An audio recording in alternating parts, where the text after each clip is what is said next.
1. I Know What You Did Last Summer review. A fun 90s slasher revival. 2. I Know What You Did Last Summer 2025. Nostalgia meets gory kills. 1. I Know What You Did Last Summer review. A fun 90s slasher revival. Imagine the thrill of diving back into the 90s slasher genre, where the nostalgia is as thick as the blood. I Know What You Did Last Summer, the film that followed the massive success of Scream, has always been overshadowed by its more innovative predecessor. While Scream was trying to reinvent the slasher genre, I Know What You Did Last Summer was content to keep the wheel turning with a simpler, more straightforward approach. But here's where it gets controversial. The original film sequels, particularly the Bahamas set I Still Know What You Did Last Summer, and the straight-to-video I'll Always Know What You Did Last Summer, were widely panned. The franchise quickly faded into obscurity, much like the subgenre itself. But as Hollywood continues to mine millennial nostalgia, the fisherman is back, still thrashing away in 2. I Know What You Did Last Summer 2025. Nostalgia meets gory kills. Get ready for a thrilling ride as we dive into the first reviews of the highly anticipated horror film, I Know What You Did Last Summer. This legacy sequel, almost 30 years in the making, promises a blend of nostalgia and fresh thrills. But is it worth the hype? Critics have mixed opinions, praising the film's self-aware humor and the return of franchise favorites, while also pointing out its lack of originality. So let's explore the good, the bad, and the gory in this summer horror flick. The catch of the season. Director Jennifer Kaytin Robinson has crafted a lean and mean serial killer flick that has critics divided. Some praise it as a meta-humorous throwback, while others find it lacking in scares and originality. A nostalgic journey. Almost 3 decades after the original, this sequel surpasses expectations by perfectly balancing nostalgia with a contemporary twist. It brings a familiar tale into our modern times, leaving viewers eager for more. The franchise comparison. While opinions vary, many critics agree that this installment is the best I Know What You Did Last Summer yet. It offers a comfortable familiarity, yet manages to surprise and horrify fans with its fresh twists. However, some argue that it remains mediocre, just like its predecessors. The gory details. This version takes gore to a whole new level. Instead of subtle implications, we witness a harpoon gun piercing a victim's chest, leaving nothing to the imagination.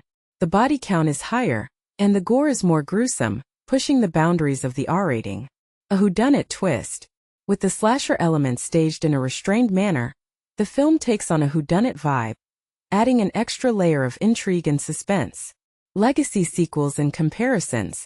This movie proudly pays homage to its predecessors, solidifying its place as one of the best modern horror reboots. Fans of the Scream sequels will find similarities in structure and the reprise of legacy roles, but it never feels like a mere copy. The meta-sequel debate. The script draws clever meta-parallels between the events of 1997 and 2025, making it a self-aware and kitschy commentary on the ridiculousness of horror movies.